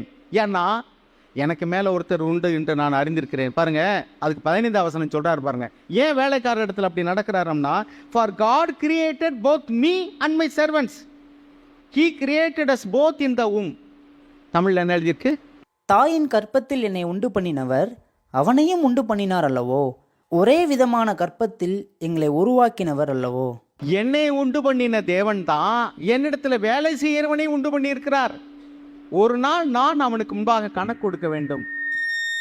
அப்ப அவனை விசாரிக்கக்கூடிய தேவன் என்னையும் ஒரு நாள் என்ன செய்வார்? விசாரிப்பார். என்னை படைத்த தேவன் தான் அவனை படைத்திருக்கிறார். அதனால நான் தேவனுக்கு பயந்து நடக்கிறேன். இன்னைக்கு நான் வசதியுள்ளவனா இருக்கலாம், பணக்காரனா இருக்கலாம், உயர் பதவியில் இருக்கலாம், அவனுக்கு அந்த பதவியோ வசதியோ இல்லாமல் இருக்கலாம். ஆனால் என்னையும் அவனையும் படைத்த தேவன் ஒருத்தர் தான். அப்போ அவருக்கு நான் கணக்கு கொடுக்கணுமே. எப்படி பயப்படுறான் பாருங்க. இதையெல்லாம் பார்த்து தான் யோபுவை குறித்து தேவன் சொல்றாரு, இவன் மெய்யாகவே எனக்கு பயப்படக்கூடிய. அப்போ தேவனுக்கு பயப்படனுடைய அடையாளம் என்னன்னா, நம்மை காட்டிலும் சிறியவர்கள் கொடுத்தல அவர்கள் நியாயமாய் நடப்பார்கள். அதுக்கப்புறம் பாருங்க 16வது வசனம், have I refused to help the poor or crushed the hopes of widows? விதவருடைய நம்பிக்கையை நான் அற்றுப்போக பண்ணியிருக்கிறேனா, அல்லது ஏழைகளுக்கு உதவி செய்ய நான் மறுத்திருக்கிறேனா? இல்லையே. எவ்வளவோ அவர் கடவுளுக்கு பயந்ததுனால அப்படி செய்திருக்கிறார் பாருங்க. அதுக்கடுத்து 17வது வசனம், தாய் தகப்பன் இல்லாத பிள்ளை என் ஆகாரத்தில் சாப்பிடாமல் நான் ஒருவனாய் சாப்பிட்டதுண்டோ? அனாதையாக இருக்கிறவர்கள், பட்டினி பசியோடு இருக்கிறவர்களையெல்லாம் அவ எப்படி இருந்தா எனக்கு என்னன்னு நான் அவர்களுக்கு ஆகாரம் கொடுக்காம நான் மட்டும் சாப்பிட்டது உண்டா? இல்லையே. அப்போ எவ்வளவு ஒரு தெய்வத்துக்கு பயப்படக்கூடிய ஒரு மனுஷன்னா பாருங்க, எவ்வளவு ஒரு நியாயமாக அவர் நடந்திருக்கிறார். அதுக்கடுத்து பாருங்க 19வது வசனம், ஒருவன் உடுப்பில்லாததினால் மடிந்து போகிறதையும் ஏழைக்கு மூட வஸ்திரமில்லாதிருக்கிறதையும் நான் கண்டபோது, whenever I saw the homeless without clothes, வீடு இல்லாதவர்கள் உடுத்துவதற்கு உடை இல்லாமல் இருக்கும் பொழுது அவருடைய தேவையை கண்டு நான் காணாமல் இருந்தது உண்டா? அவர்களுக்கு நான் அதையெல்லாம் செய்த பொழுது அவர்கள் என்னை புகழ்ந்தது உண்டே. அப்புறம் 24வது வசனம் வாசிங்க. நான் பொன்னின் மேல் என் நம்பிக்கையை வைத்து தங்கத்தை பார்த்து நீ என் ஆதரவு என்று நான் சொன்னதும், நான் எப்பொழுதாவது எனக்கு பணம் பெருகிறதுனால என் நம்பிக்கையை பணத்தில் மீது வைத்தது உண்டா? have I put my trust in money? என் நம்பிக்கையை பைபிள் எழுதியிருக்கு, ஐஸ்வர்யம் விருத்தியாவதினால் உன்னுடைய நம்பிக்கை அதன் மேலே வைக்காத. இன்னைக்கு பணம் இருக்கலாம், நாளைக்கு போகலாம். எவ்வளோ பெரிய பணக்காரரெல்லாம் ஒன்றுமில்லாமல் போயிருக்கிறாங்க. இதில் எல்லாம் பேப்பரில் பார்க்குறோம், பிரபல்யமாக இருந்த பெரிய நடிகைகள் கடைசி காலத்தில் ஆதரவற்றவர்களாக, சாப்பாட்டுக்கு வழி இல்லாதவர்களாக இருந்தாலும் செய்தித்தாளில் வந்துக்கிட்டே இருக்கு பார்க்குறோம். பிரபல்யமாக இருந்த நாட்கள் அவங்களுக்கு காரம் என்ன, பங்களா என்ன, வசதி என்ன. ஆனால் இன்றைக்கி அவங்களுக்கு வசதியே இல்லை. அவர்கள் பிள்ளைகள் கூட அவளை பார்க்கலாம். அப்படி நிலைமை வர முடியும். ஆக உயர்வு தாழ்வு என்பது நிரந்தரமானது அல்ல. வசதி இன்றைக்கி இருக்கலாம், இல்லாமல் போகலாம். இன்றைக்கி ஏழ்மையாக இருக்கிறவர்கள் ஏழ்மையாக இருக்கிறவங்க நாளைக்கு வசதி ஆகலாம், வசதி உள்ளவங்க ஏழ்மையாகலாம். ஆனால் அந்த அடிப்படையில் நீ மனுஷனை பார்க்கக்கூடாது. என் நம்பிக்கையை நான் பணத்தில் மேல் வைத்தது உண்டோ, வெள்ளியின் மேல் வைத்தது உண்டோ, பொன்னின் மேல் வைத்தது உண்டோ? have I plotted about my wealth and all that I own? எனக்கு சொந்தமாக இருக்கிற சொத்தை வைத்து நான் பெருமை பாராட்டினது உண்டோ? இல்லையே. இதுதான் தேவனுக்கு பயப்படக்கூடிய மனுஷனுடைய வாழ்க்கை. தேவனுக்கு பயப்படக்கூடிய மனுஷன் சொத்தில் பெருமை பாராட்ட மாட்டான். ஐஸ்வர்யம் விருத்தி ஆகும்போது தன் நம்பிக்கை அதன் மேல் வைக்க மாட்டான். என் நம்பிக்கை எப்பொழுதும் தேவன் தான். இதையெல்லாம் கொடுத்தார் தேவன் தான். ஒரு பாட்டு இருக்கு, எல்லாமே நீர் தந்தது. அந்த பாட்டை எனக்கு ரொம்ப பிடிக்கும். என் ஞானம், கல்வி, செல்வம் எல்லாமே நீர் தந்தது அப்படின்னு ஒரு பாட்டு இருக்கு, ஒரு பக்தன் பாடினது ஆமர்மேனூரில். ஒரு தேவனுக்கு பயப்படக்கூடிய மனுஷன் எப்போது எப்படி இருப்பான்னா, ஆண்டவரே இதெல்லாம் நீர் தந்தது. எனக்கு இருக்கிறதான பணம், வசதி, சொத்து, சுகம், உடல் சுகம் எல்லாமே நீர் தந்தது என்று தேவன் பேரில் நம்பிக்கையாக இருக்கிற மனுஷன் ஒரு காலம் அதுக்குள்ளதான நான் தான் பாபிலோன் நெபுகாத் நேச்சார் சொன்னார், இதையெல்லாம் என்னுடைய கரம் சிருஷிக்கவில்லையா என்று சொன்னான். அப்படின்னு என்ன அர்த்தம்? Taking credit for what God has done. தேவன் செய்ததுக்கு என்னுடைய புயபலம், என்னுடைய திறமை, என்னுடைய அறிவு, என்னுடைய உழைப்பு, நான் சம்பாதிச்சது அப்படின்னு தேவனுக்கு பயப்படக்கூடிய சொல்ல மாட்டான். உன் சுகத்தை எடுக்க எவ்வளோ நேரம் ஆகும், உன் ஞானத்தை எடுக்க எவ்வளோ நேரம் ஆகும்? அவன் பைத்தியக்காரனானான் நேபுகாத் நேச்சர். சர்வ வல்லமை படைத்த ஒரு ராஜா, மகத்துவமானவன். அவன் பைத்தியக்காரனை போல பனியை நக்கி சாப்பிடுகிறவனாக இருந்தான். பனி, புல்லில் உள்ள பனியை. அந்த அளவுக்கு அவன் பைத்தியக்காரனானான். தேவனால் கூடாத காரியம் ஒன்றுமே இல்லை. தேவன் எதையும் செய்ய முடியும். எனவே நான் இதன் மேலே நான் நம்பிக்கை வச்சதே கிடையாது அப்படின்னு சொல்கிறாரு. அதுக்கடுத்து 29 வாசிங்க. have I ever rejoiced when disaster struck my enemies? பாருங்கள் எவ்வளோ ஆழமாக அவர் யோசித்து தேவனுக்கு பயந்துருக்கார் பாருங்க. என்னுடைய சத்துருக்களுக்கு ஏதாவது ஒரு வாசிங்க. என் பகஞ்சனுடைய ஆபத்திலே நான் மகிழ்ந்து பொல்லாப்பு அவனுக்கு நேரிட்ட போது களி கூர்ந்திருந்தேனோ? அவன் ஜீவனுக்கு சாபத்தை கொடுக்கும்படி விரும்பி வாயினால் பாவம் செய்ய நான் இடம் கொடுக்கவில்லை. நான் எப்பொழுதாவது என்னுடைய விரோதிக்கு ஒரு தீமை நடக்குது, அவனுக்கு ஒரு ஆபத்து அல்லது ஒரு வறுமை அல்லது ஒரு கஷ்டம், ஒரு நஷ்டம், ஏதோ ஒன்று நடக்குது. கடவுளுக்கு கண் இருக்குது இத்தனை சொல்லுவாங்க. ஒன்று நடக்கலைன்னா கடவுளுக்கு கண் இல்லையாம்பாங்க, இல்லைன்னா கடவுளுக்கு கண் இருக்குது. இப்படி செஞ்சான்ல அன்னைக்கு, அதனால தான் இப்படி நடக்குதும்பாங்க. ஆனால் இவர் என்ன சொல்றாரு, நான் அப்படி சொன்னதில்லை. நான் எப்பொழுதாவது என் சத்துரு மோசம் போனால், அவனுக்கு தண்டிக்கப்பட்டால், அது கஷ்டம் வந்தால் கூட நான் அதில் ஒரு காலம் சந்தோஷப்பட்டதே கிடையாது. பைபிள் எழுதியிருக்கு, உன் சத்துரு துன்பப்படும் போது நீ என்ன செய்யாத, சந்தோஷப்படாத. இது புதிய ஏற்பாட்டில் எழுதியிருக்கு, நிறுவத்தில். ஆனால் இவர் பழைய ஏற்பாடே வர்றதுக்கு முந்தின ஆள் இவர். இவருடைய இருதயத்தில் தேவன் பாருங்க. அப்போ தேவன் நேற்றும் இன்றும் என்றும் மாறாதவர். அன்னைக்கும் தேவனுக்கு பயந்தவர்களுக்கு தன்னுடைய உண்மையான இருதயம் எப்படி இருக்குங்கிறத வெளிப்படுத்தி இருக்கிறார். இதை அறிந்தவர்கள் பாக்கியவான்கள். சரி, அதுக்கடுத்து 34வது வசனம் நிறைய இருக்கு, நீங்கள் படிச்சு பாருங்க. திரளான என் கூட்டத்துக்கு நான் பயந்ததினாலாவது, இனத்தார் ஜனத்தார் பண்ணும் இகழ்ச்சி என்னை திடுக்கிட பண்ணினதாலாவது, நான் பேசாதிருந்து வாசற்படியை விட்டு புறப்படாதிருந்தேனோ. பாருங்க என்ன சொல்றாரு, ஒரு ஜனக்கூட்டம் இருக்கே, அவனுக்கு ஆள் பலம் இருக்குப்பா அப்படிங்கிறதுக்கான என்னைக்காவது நியாயத்துக்கு விரோதமாக நடந்தது உண்டா? மெஜாரிட்டி இன்னைக்கு நிறைய என்ன நடக்குதுனாக்க, மெஜாரிட்டிக்கு சப்போர்ட்டு, மைனாரிட்டிக்கு இவங்க ஆதரவு நமக்கு தேவையில்லை. இந்த 10 பேர் நமக்கு இருந்தானே இல்லாட்டானே, மெஜாரிட்டி பீப்புள் என் பக்கம் இருக்கிறாங்க. ஒரு கிராமத்தில் நிறைய பேர் நமக்கு சப்போர்ட்டாக இருந்தால் அவங்க பெரிய ஆள். ஆனால் இவர் என்ன சொல்கிறாருன்னா, நான் அப்படி இல்லை. Have I feared the crowd or the contempt of the masses. அவங்க எனக்கு பெருந்திரளாக இருக்கிறாங்கங்கிறதுக்காக அவங்களுக்கு நான் பயந்தது உண்டோ? அதனால் நான் வீட்டுக்குள்ளே இருந்துட்டு நான் வாயை திறக்காமல் அமைதியாக இருந்திருக்கணும்? இல்லை, அவர் எப்பொழுதும் நியாயத்தின் பக்கம் நின்றார். ஓகே அருமையானவர்களே, இதையெல்லாம் பார்த்து தான் தேவன் அவருக்கு சாட்சி கொடுக்கிறார். மெய்யாகவே தேவனுக்கு பயந்து பொல்லாப்பை விட்டு விலகுகிறவன் அவன் என் தாசன் என்று சோதித்து பார்த்து தேவன் என்ன சொல்கிறாரு, சாட்சி கொடுக்கிறார். சரி, இப்போ எபேசியர் 6வது அதிகாரம் 5-9 வரைக்கும் வாசிப்போம். நமக்கு கீழேயும் சிலர் வேலை செய்யலாம், அவர்களிடத்தில் நம்ம அபிப்பிராயம் எப்படி இருக்குங்கிறத எபேசியர் 6:5-9 வாசிங்க. வேலைக்காரரே, நீங்கள் கிறிஸ்துவுக்கு கீழ்ப்படுகிறது போல சரீரத்தின்படி உங்கள் எஜமான்களாய் இருக்கிறவர்களுக்கும் பயத்தோடும் நடுக்கத்தோடும் கபடற்ற மனதோடும் கீழ்ப்படிந்து, மனுஷருக்கு பிரியமாய் இருக்க விரும்புகிறவர்களாக பார்வைக்கு ஊழியம் செய்யாமல் கிறிஸ்துவின் ஊழியக்காரராக மனப்பூர்வமாய் தேவனுடைய சித்தத்தின்படி செய்யுங்கள். அடிமையானவனானாலும் சுயாதீனமுள்ளவனானாலும் அவனவன் செய்கிற நன்மையின்படியே கத்தரிடத்தில் பலனை அடைவான் என்று அறிந்து, மனுஷருக்கென்று ஊழியம் செய்யாமல் கத்தருக்கென்று நல்மனதோடு ஊழியம் செய்யுங்கள். எஜமான்களே, அப்படியே நீங்களும் வேலைக்காரருக்கு செய்ய வேண்டியவைகளை செய்து, அவர்களுக்கும் உங்களுக்கும் எஜமானனானவர் பரலோகத்தில் இருக்கிறார் என்றும் அவரிடத்தில் பட்சபாதம் இல்லை என்றும் அறிந்து கடும் சொல்லை விட்டுவிடுங்கள். எஜமான்களாக இருக்கிறவர்களே, உங்களுக்கும் உங்களுக்கு கீழே இருக்கக்கூடிய வேலைக்காரர்களுக்கும் எஜமான் ஒருத்தர் பரலோகத்தில் இருக்கிறார் நினச்சி நல் மனச்சாட்சியோடு அவங்ககிட்ட நடந்துக்கிடுங்க. வேலைக்காரர்களாக இருக்கிறவர்களே, நீங்கள் பார்வைக்கு மனுஷர்களுக்கு முன்பாக நடிக்காதீங்க. உங்களை கடவுள் பார்த்துட்ருக்கார், தேவன் பார்த்துக்கிட்டு இருக்காருங்கிற உணர்வோடு கூட உங்கள் வேலையில் நீங்கள் உண்மையாக இருங்க. இப்போ 2 பேருக்கும் தேவன் பேலன்ஸ்டாக ட்ரூத்தை சொல்கிறாரு. அப்போ தேவனுக்கு பயந்தவர்கள் வேலைக்காரர்களாக இருந்தால் அவர்கள் செய்யக்கூடிய வேலையில் உண்மையாக இருப்பாங்க, கடவுளுக்கு பயந்து வேலை செய்வாங்க, எஜமான்களுக்கு முன்பாக நடிக்க மாட்டாங்க. பார்க்கும்போது ஒரு வேலை, பார்க்காத போது ஒரு வேலை அப்படின்லாம் இருக்கவே மாட்டாங்க, கடவுளுக்கு பயந்து வேலை செய்வாங்க. அப்போ கடவுளுக்கு பயந்தவங்களாக இருந்தால் எஜமான்களாக இருக்கிறவங்க எப்படி இருப்பாங்க? வேலைக்காரர் இடத்துல எனக்கு ஒரு எஜமான் மேலே இருக்கார், நாளைக்கு நான் அவர்கிட்ட கணக்கு கொடுக்கணும் அப்படின்னு சொல்லிட்டு நியாயமாய் நடப்பாங்க. அப்போ தேவனுக்கு பயந்தவர்கள், அருமையானவர்களே, தேவன் இப்படி தான் பார்க்குறார். Those who fear God, those who don't fear God. இவர்கள் கிறிஸ்தவர்களா, இவர்கள் இவரெல்லாம் பார்க்கல. இவர் இந்த சபைக்கு போகிறாரா, சிவிசி சபைக்கு போகிறாரா, ரைட். இந்த பள்ளிக்கூடத்தில் அட்மிஷன் போட்டாச்சுன்னா 100% எல்லாருமே 100க்கு 100 அப்படின்னு கிடைக்குமா? இந்த சபைக்கு உட்காந்துட்டாப்புல 100க்கு 100 எல்லாருக்கும் கிடைக்குமா? நம்ம அப்படி சத்தியத்தை சொல்கிறதே இல்லை. எந்த சபைக்கு போனாலும் சரி, தேவன் ஒருத்தர் தான். அவர் என்ன சொல்கிறார் அப்படின்னா, நீ கடவுளுக்கு பயந்து நடக்கணும். நீ பரிசுத்தமான பேர் எடுத்துட்ட, சிஎஃப்சி இந்த சர்ச்சுக்கு வந்துட்ட, அதனால நீ தேவன் உனக்கு எல்லாம் 100க்கு 100 பாஸ் போட்டுருவாரு, 100க்கு 100 மார்க் கொடுத்துருவார் நினைக்காத.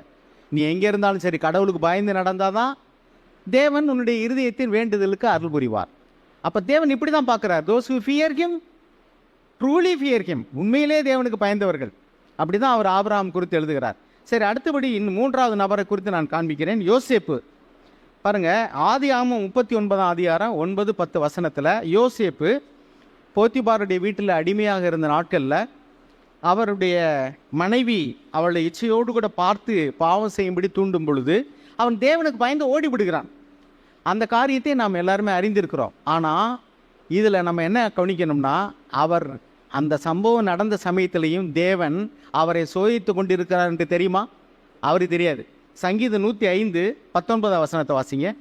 கர்த்தர் சொன்ன வார்த்தை நிறைவேறும் அளவும் அவருடைய வசனம் அவனை புடமிட்டது. இங்கே என்ன எழுதியிருக்கு? தமிழில் வசனம் அவரை புடமிட்டதுன்னு எழுதியிருக்கு. நான் இங்கிலீஷில் வாசிக்கிறேன். 105:19. Until the time came to fulfill his dreams, the Lord tested Joseph's character. என்ன எழுதியிருக்கு? The word of the Lord tested him. ஒரு பெண் தனிமையில் இருக்கக்கூடிய ஒரு ஆண் மகனை, அவள் திருமணமானவள், அவர் எஜமானனுடைய மனைவி, எஜமானே கிடையாது, அந்த வீட்டில் வேறு யாருமே கிடையாது. யோசேப்பு ஒரு இளைஞன், அவளிடத்தில் அடிமையாக இருக்கக்கூடியவன். அந்த எஜமான் ராஜ அரண்மனையில் வேலை செய்கிறவன் எப்போ வீட்டுக்கு வரான்னு தெரியாது. அந்த வீட்டுக்கு அவள் தான் எஜமாட்டி. அவளே அவனிடத்துல அவன் இச்சைக்கு இணங்கும்படி அவளிடத்துல தன் இச்சைக்கு இணங்கும்படி அவளை தொந்தரவு பண்ணுகிறாள். இப்போ பாருங்கள், அவன் கடவுளுக்கு பயந்தபடினால அவமானம், அவன் ஓடுறான். இவன் மேலே பொய்யாய் குற்றம் சாட்டி விட்டாள். ஆனால் அந்த சூழ்நிலையும் வாய் திறக்காமல் அவள் என்ன தெய்வ பயத்தோடு இருக்கிறான் பாருங்க. அவன் பாவம் செய்வதற்கு இணங்க சொல்கிறான். அந்த இடத்துல அவன் என்ன வார்த்தை சொல்கிறான்? தேவனுக்கு விரோதமாக நான் இவ்வளவு பெரிய பாவத்தை செய்வது எப்படி? இந்த யோசேப்பு வாழ்ந்த காலத்துலேயும் நியாயப்பிரமாணம் கிடையாது, மோசே கிடையாது, சபை கூடுதல் கிடையாது, பிரசங்கம் கிடையாது, ஒன்றும் கிடையாது. ஆனால் யோசேப்பு தேவனுக்கு பயந்து ஓடுகிறான். அவனை குறித்து இங்கே என்ன எழுதியிருக்கு? God was testing him. தேவன் அவனை சோதித்து கொண்டிருந்தார். என்ன அருமையானவர்களே, இந்த 3 நபர்கள் எனக்கு காண்பித்தேன். ஏராளமான நபர்கள் இருக்கிறாங்க. நம்முடைய வாழ்க்கையிலையும் தேவன் இதைத்தான் செய்தார். God is testing us. நான் மறுபடியும் அந்த வசனத்தை வாசித்து முடிக்க விரும்புகிறேன். சங்கீதம் 34:9-11 வாசிங்க. கர்த்தருடைய பரிசுத்தவான்களே, அவருக்கு பயந்திருங்கள். அவருக்கு பயந்தவர்களுக்கு குறைவில்லை. சிங்கக்குட்டிகள் தாழ்ச்சியடைந்து பட்டினியாயிருக்கும். கர்த்தரை தேடியவர்களுக்கோ ஒரு நன்மையும் குறைபடாது. பிள்ளைகளே, எனக்கு செவி கொடுங்கள். கர்த்தருக்கு பயப்படுதலை உங்களுக்கு போதிப்பேன். இன்றைக்கி தேவன் நமக்கு அதை தான் போதிச்சிருக்கார். கர்த்தருக்கு பயப்படுதல்னா என்ன? பயப்படுதல்னா தண்டனைக்கு பயப்படுவதில் அல்ல. சாத்தானும் தேவனுக்கு பயப்படுகிறான். That is fear unholy. அவன் தண்டனை வரும் என்று பயந்திருக்கிறான். அப்படிப்பட்டதான பயத்தை அல்ல இங்கே சொல்கிறது. It is a reverential fear. அப்படின்னா என் பரம தகப்பனுடைய ஏன்னா அவர் தான் முதலே நம்மளை பரிசுத்தவான்னு சொல்லிட்டாரு. அவர் என்ன சொல்கிறாரு? I accepted you as my children. அவரிடத்தில் நான் விசுவாசம் வைக்கிறேன்னு சொல்லும்போதே அவர் நம்ம பிள்ளைகளாக ஏற்றுக்கொண்டு விட்டார். இப்பொழுது நாம் தண்டனைக்கு பயந்து அவருக்கு கீழ்ப்படிய பயப்பட வேண்டிய அவசியம் இல்லை. அப்போ என்னென்னா, என்னை பாவியாக இருந்த, நீசனாக இருந்த, ஒரு சாக்கடையில் கடந்து போல கடந்த என்னை தேவன் இப்பொழுது தன் பிள்ளை என்று சொல்ல வெட்கப்படவில்லையே. என் பாவத்துக்காக அவர் தன் ஜீவனை கொடுத்தாரு. அந்த ஆண்டவருடைய இருதயம் துக்கப்படும்படி நான் நடக்கலாமா? அதுதான் யோபுனுடைய வாழ்க்கையில் அப்படி தான் இருந்தது. அவன் எந்த தண்டனைக்கும் பயப்படலை. ஏன்னா நியாயப்பிரமாணம் இல்லையே. இந்த பாவம் செஞ்சால் இந்த தண்டனைன்னு எங்கே இருக்குது? இல்லையே. புதிய ஏற்பாட்டில் கூட இருக்குது, நரகம் அப்படின்னு சொல்லிட்டு இருக்குது. விபச்சாரத்துக்கு நரகம், கொலைக்கு நரகம், இப்படி இருக்குது. ஆனால் பழைய ஏற்பாட்டுக்கு முந்தின காலத்தில் வந்ததான இந்த யோபுவுக்கும் இந்த யோசேப்புக்கும் இந்த ஆபிரகாமுக்கும் தண்டனை குறித்து இல்லவே இல்லை. நான் சொன்ன இந்த 3 நபர்களுக்குமே சபை கிடையாது, வேதம் கிடையாது, நியாயப்பிரமாணம் கிடையாது, புதிய ஏற்பாடும் கிடையாது, பழைய ஏற்பாடும் கிடையாது, சபை கூடுதலும் கிடையாது, பிரசங்கமும் கிடையாது, தண்டனைங்கிற வார்த்தையும் கிடையாது. ஆனால் அவர்கள் உண்மையிலேயே தேவன் ஒருவர் உண்டு என்ற அந்த ஹோலி ஃபியர், அவர்களுக்குள்ள ஒரு ரெஃபரன்சியல் ஃபியர் இருந்தது. அதனால் அவர்கள் அவ்வளவு ஒழுக்கமாய் தெய்வ பயத்தோடு வாழ்ந்தார்கள். அவர்களை குறித்து தேவன் சாட்சி கொடுக்கிறார். ஆபிரகாமை குறித்து, யோசேப்பை குறித்து, யோபுவை குறித்து நான் சொன்னேன். அவர் எப்படி சாட்சி கொடுக்கிறார்?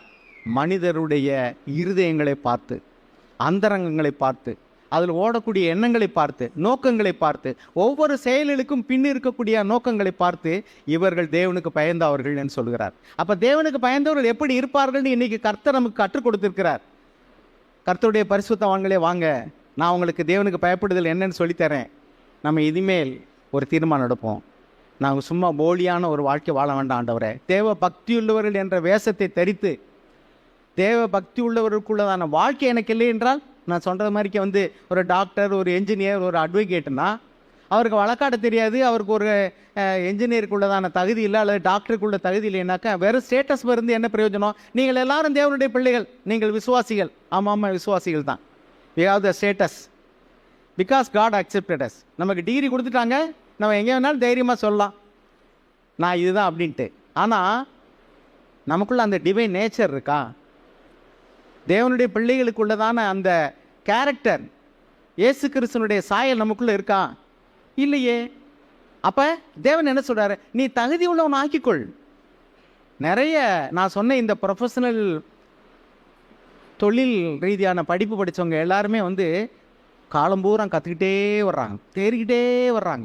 அதே மாதிரி தான் தேவன் சொல்கிறாரு, நான் உங்களை பிள்ளைகளாக ஏற்றுக்கொண்டேன், இப்போ நான் உங்களுக்கு தேவனுக்கு பயப்படுது என்னன்னு சொல்லித்தர்றேன், you learn it from me. என்னிடத்துலேருந்து கற்றுக்கொள், தேவனுக்கு பயந்து நட, வெளி வேஷத்தில் திருப்தி அடையாத. எல்லாருடைய இருதயங்களை நான் அறிந்திருக்கிறேன், நான் எல்லாரையும் நம்பி இணங்குவதில்லை. யோவான் 2:24 வாட்சி காமிச்சேன்.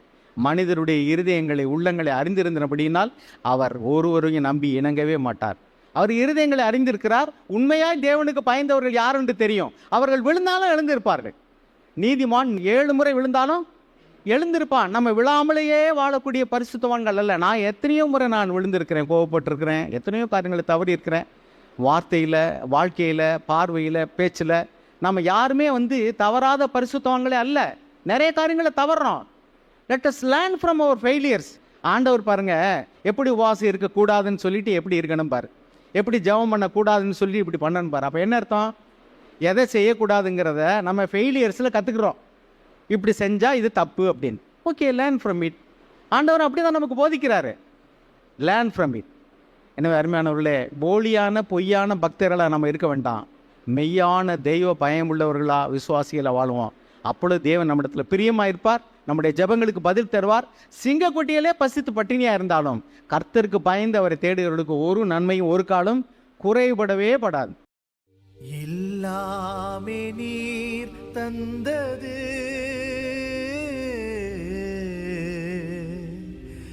எல்லாமே நீர் தந்தது, என் வாழ்விலே என் இயேசுவே, எல்லாமே நீர் தந்தது.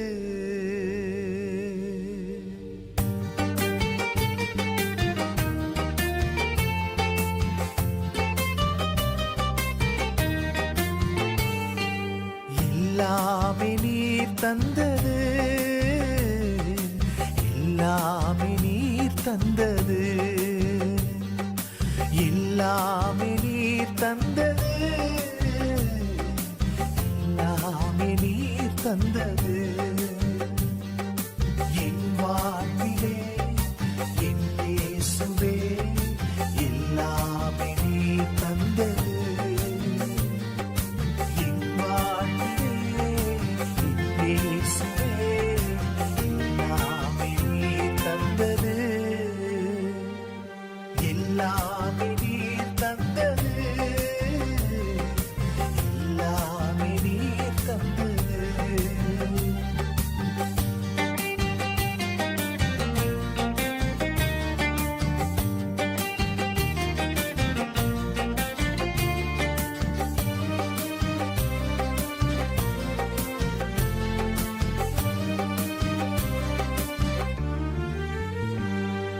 வாழும் பூமி உறங்கும் இல்லம், உண்ணும் உணவு கல்வி செல்வம்.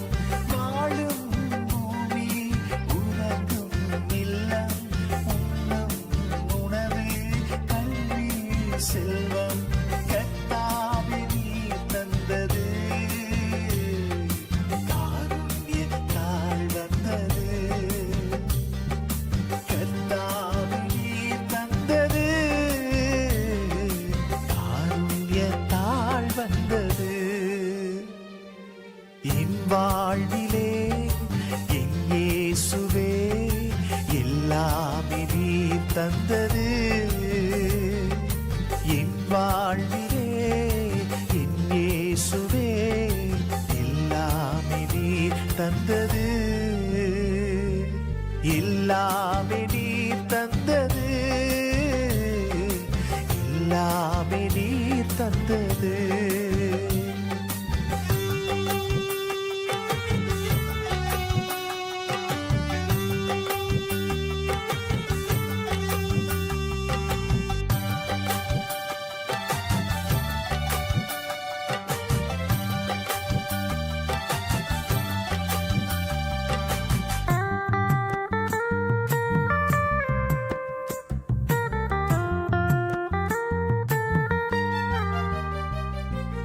உண்மை அன்பு உணர்வுள்ள இதயம், உம்மை நோக்கி பார்க்கும் உள்ளார்ந்த எண்ணம்.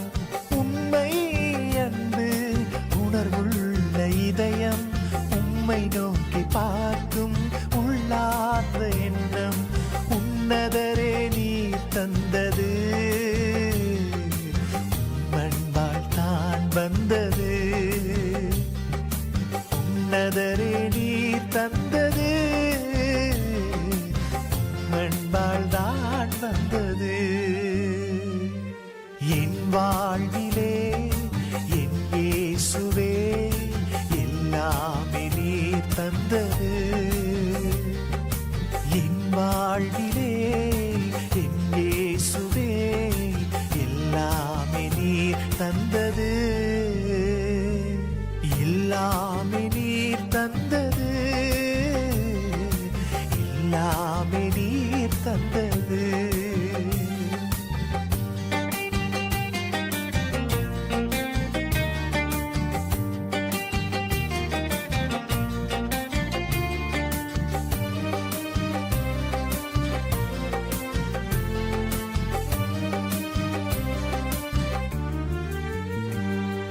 விண்ணை துறந்து மண்ணில் வந்து தம்மை கொடுத்து என்னை மீட்டு. விண்ணை துறந்து மண்ணில் வந்து தம்மை கொடுத்து என்னை மீட்டு. ரட்சிப்பு நீர் தந்தது,